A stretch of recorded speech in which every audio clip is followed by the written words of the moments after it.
9/8/1979 நடிகர் சங்கம் திறந்து வைக்கப்பட்டது. திரு எம்ஜிஆர் அவர்கள் சிஎம்மா இருக்கும்போது 4 மொழி கலைஞர்களும் அந்த நிகழ்ச்சியில கலந்துக்கிட்டாங்க. 46 வருஷங்களுக்கு பிறகு மீண்டும் புது பொலிவோட நடிகர் சங்கம் மிக பிரம்மாண்ட முறையில தயாராயிட்டு இருக்கு. அதாவது புரட்சி தலைவர் எம்ஜிஆர் தொடங்கி புரட்சி கலைஞன் விஜயகாந்த் தொடர்ந்து இப்போது புரட்சி தளபதி விஷால் அவர்களுடைய தலைமையில நடிகர் சங்கம் எல்லாரும் கலந்துக்கிற மாதிரி ஒரு பிரம்மாண்டமா அமைய போது. அதுக்கு முதல்ல அட்வான்ஸா அந்த டீமுக்கு வாழ்த்துக்கள் சொல்லிடுவோம். பெரிய வேண்டுதலும் நம்ம கொடுக்கலாம். அடுத்ததாக நாம் பேச அழைக்கிறோம் ரெட் ஃப்ளவர் படத்தை வாழ்த்த வந்திருக்கும் 5 ஸ்டார் கதிரேசன் அவர்களை பேச அழைக்கிறோம்.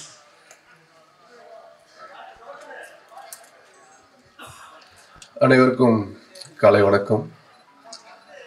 முதலாக தயாரிப்பாளர் மாணிக்கம் அவர்களுக்கு இந்த நேரத்தில் நாம் நன்றி சொல்ல வேண்டும். ஏன்னால் அவர் தயாரித்த அந்த படத்தில் பார்த்தீங்கன்னா ஒர்க் பண்ணது 100 பேராக இருப்பாங்க. படம் ரிலீஸ் அப்போ பார்த்தீங்கன்னா ஒர்க் பண்ணக்கூடிய போஸ்ட் ப்ரொடக்ஷனாக இருக்கட்டும், விடைகள், போஸ்டர்ஸ், பிரிண்டிங் மற்றும் மீடியா எல்லாம் பார்த்தீங்கன்னா ஒரு 300-400 பேர் தேட்டர் வரைக்கும் இருக்கக்கூடியதுக்கு முதலாக விதை விதைத்தவர் மாணிக்கம் அவர்கள். அவர்களுக்கு அந்த மேடையில் நான் நன்றியை தெரிவித்துக் கொள்கிறேன். அதன் பிறகு விக்னேஷ் எனக்கு நெருங்கிய கால நண்பர். நானும் அவரும் பேச்சுலராக இருக்கும்போது ட்ராவல் பண்ணியிருக்கிறோம். பலகட்ட போராட்டத்தை அனுபவிச்சேன்னு சொன்னார். அதில் நானும் சில போர்ஷன்ஸ் அவரை கூட பார்த்துருக்கேன். இவர் இத்தனை படம் இதுவரை நடிச்சிருந்தா கூட அவர் காலத்திற்கு ஒரு பேசக்கூடிய ஒரு படமாக இந்த ரெட் ஃப்ளவர் படம் அமையும். ஏன்னா அவ்வளோ எஃபெக்ட் பண்ணி அவ்வளோ இது பண்ணி ஒர்க் பண்ணியிருக்காரு ஸோ இதுக்கு இந்த டீமில் அவரை வேலை வாங்கிக்கக்கூடிய டைரக்டர் ஆண்ட்ரூ வாசா சொன்ன மாதிரி ஒரு டைரக்டர் ஆண்ட்ரூ பாண்டியன் அவ்வளோ சிஜி ஷார்ட்ஸ் இது பண்ணி கம்பைன் பண்ணி அதை மெர்ஜ் பண்ணி அவ்வளோ ஐஎன் குவாலிட்டியில் அதை கொடுத்துருக்காங்க.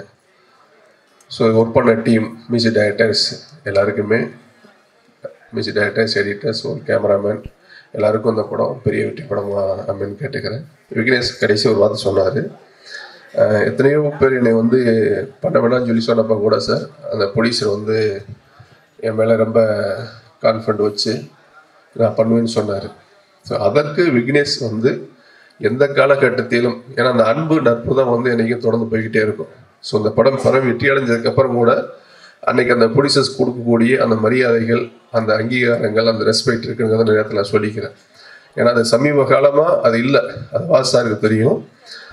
பிஃபோர் 2000க்கு முன்னாடி ஒரு டைரக்டரோட ப்ரொடியூசர் டைரக்டர்னு சொல்லுவாங்க. Was sir, Ravikumar sir, Vikraman sir, இவங்கெல்லாம் ப்ரொடியூசர் டைரக்டர்ம்பாங்க.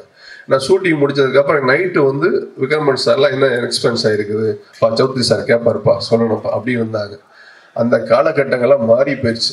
இப்போல்லாம் எதுவுமே அந்த எத்திக்ஸ், மனிதாபிமானங்கள் எல்லாம் குறைஞ்சிக்கிட்டே போகுது. இப்போ எங்கள் முன்னாள் தயாரிப்பாளர் சங்க தலைவர், தற்போது நடிகர் சங்க செயலாளர் அவருக்கு இந்த நேரத்தில் ஒரு அன்பான வேண்டுகோள் வைக்கிறேன். ஏன்னா இருக்கக்கூடிய ரொம்ப பியூ ப்ரொடியூசர்ஸ் தான் இப்போ ஆல்மோஸ்ட் ஒரு 10 வருஷமாக சர்வைவல் எழுதுகிட்டு இருக்கிறாங்க. அவங்க கூட இந்த நேரத்தில் இன்னைக்கு சர்வைவல் பண்ண முடியலை. ஏன்னா இண்டஸ்ட்ரி ஆஃப்டர் ஹிந்தி, ஓடிடி, சேட்டலைட்டுக்கு ஃபாஸ்ட் 2 இயர்ஸாக ரொம்ப ஸ்டக் ஆனதுனால எல்லாரும் எப்படி படம் பண்ண போகிறது, என்ன பண்ண போகிறது தெரியலை. ஏன்னா முன்னாடி என்னென்னா 10 கோடிக்கு எடுத்த படம் 25 கோடிக்கு எடுத்துறோம் இன்னைக்கு ஸோ 20 கோடிக்கு எடுத்த படங்கள் 50 கோடின்னு ஆகிப்போச்சு. இப்போ எல்லாமே 1 இயராக மார்க்கெட் ஸ்கிராப் ஆகி போய் எப்படி பண்ணுறதுன்னு தெரியாத சுச்சுவேஷன் இருக்குது. இதுக்கு தெலுங்குலாம் பார்த்தீங்கன்னா சார் ஒரு சின்ன அன்புதான் வேண்டுகோள் தான். ஒரு படம் முன்ன பண்ண ஆகி போயிடுச்சு அப்படின்னா நம்ம ஒரு பிளான் பண்ணி எடுக்கிறோம், கதையை கேட்குறோம், ஸோ நடிக்கிறோம், டைரக்டர் பிளான் பண்ணபடி சொல்கிறாங்க. பட் விசுவலாக பார்க்கும்போது கொஞ்சம் முன்ன பண்ண ஆகுது. ஸோ அதில் சில நட்டெல்லாம் லாபங்கள் வருது உங்களுக்கு. அந்த மாதிரி வரும்போது தெலுங்குல பார்த்தீங்கன்னா எல்லா ஹீரோக்களுமே முடிந்த வரைக்கும் அந்த தயாரிப்பாளரை காப்பாற்றுவதற்கு மனிதமான அடிப்படையில் ஏதாவது உதவி பண்ணிக்கிட்டு இருக்காங்க. ஸோ இங்கே அது இல்லை சார். ஏன்னா இருக்கக்கூடிய தயாரிப்பாளர் காப்பாற்றக்கூடிய பொறுப்பு திரையுலகில் இருக்கக்கூடிய நடிகர் சங்க செயலாளர் இருக்கக்கூடிய உங்களுக்கு இருக்குது. ஏன்னா அப்போ தான் அடுத்தடுத்து எல்லாருமே சர்வைவல் பண்ண முடியும். ஏன்னா ஒரு படத்தை எடுக்கிறதுக்கு முன்னாடி ஒரு சட்டம் இருந்தால் போட்டு பார்த்து போய் வாங்குகிறோம், ஒரு கார் இருந்தால் ஓட்டி பார்த்து வாங்குகிறோம், இது பண்ணி வாங்குகிறோம். ஸோ படம் நம்ம எடுக்கும்போது அதை சொல்லக்கூடிய கதைகளை வச்சு இதை வச்சு தான் நம்ம படம் எடுக்கிறோம். அது சில சமயம் முன்ன பின்ன ஆகும்போது அந்த இண்டஸ்ட்ரியை காப்பாற்றுறதுக்காக நீங்கள் சில உதவிகள் பண்ண. ஏன் சொல்லேன்னா சார், பெரிய வெற்றி கொடுத்த ஒரு தயாரிப்பாளர் நான் கண்ணால் பார்த்ததான் சொல்கிறேன். மன்மதனுங்கிற படம் பெரிய ஹிட்டு, திருடாதடிங்கிற படம் பெரிய ஹிட்டு. ஸோ அந்த தயாரிப்பாளர் சமீபத்தில் ஒரு ஹார்ட் அட்டாக்ல இருந்து போயிட்டார். இன்னைக்கு அந்த தயாரிப்பாளரோட ஃபேமிலி ரொம்ப கஷ்டப்படுது, எஜுகேஷன் செலவுல எல்லாமே கஷ்டப்படுது. ஸோ அந்த மாதிரி இருக்கும்போது அந்த எடுத்த தயாரிப்பாளர்களுக்கு முடிந்தவரை ஒரு அன்பா உதவுங்க. அது நல்லா இருக்கும்.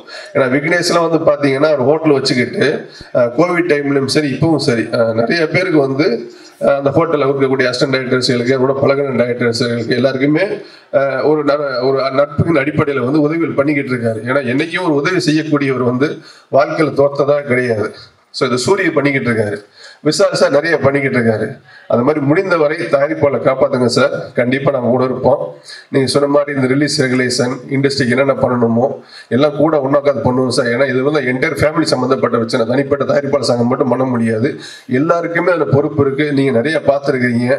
நம்ம ஆல்ரெடி எனக்கு பேசும்போது பார்த்தீங்கன்னா ஏற்கனவே வந்து ஃபெஸ்டிவல் டைமில் ஒரு 12 டைம் டேட்டில் மட்டும்தான் பெரிய படங்கள் வரணும், மற்ற டேட்டில் பூரா இந்த சின்ன படங்கள் வரும், மீடியமான படங்கள் வரணும்னு சொல்லி சொன்னோம். ஏன்னா மீடியமான படங்கள் சின்ன படங்கள் தான் இண்டஸ்ட்ரியில் ஒரு வெற்றி படைச்சதுன்னா அந்த டெக்னீஷியனுக்கும் சரி, அதில் ஒர்க் பண்ண கேமராமேன், மியூசிக் டைரக்டர்ஸ், ஆர்டிஸ்ட் எல்லாருமே அடுத்த ரெகக்னைஸ் கிடைக்கும்.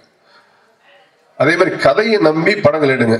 கதைக்காக ஓடக்கூடிய படங்கள் சமீபத்தில் இருக்குது. ஒரு பார்க்கிங்காக இருக்கட்டும், ஒரு ரப்பர் பந்தா இருக்கட்டும், ஒரு மகாராஜாவாக இருக்கட்டும், ஒரு குடும்பஸ்தனாக இருக்கட்டும், சார் இப்போ ரிலீஸ் ஆன இந்த மகாராஜா வரைக்கும் பார்த்தீங்கன்னா எல்லாமே ஒரு ஸ்கிரிப்ட் பேஸ்டு.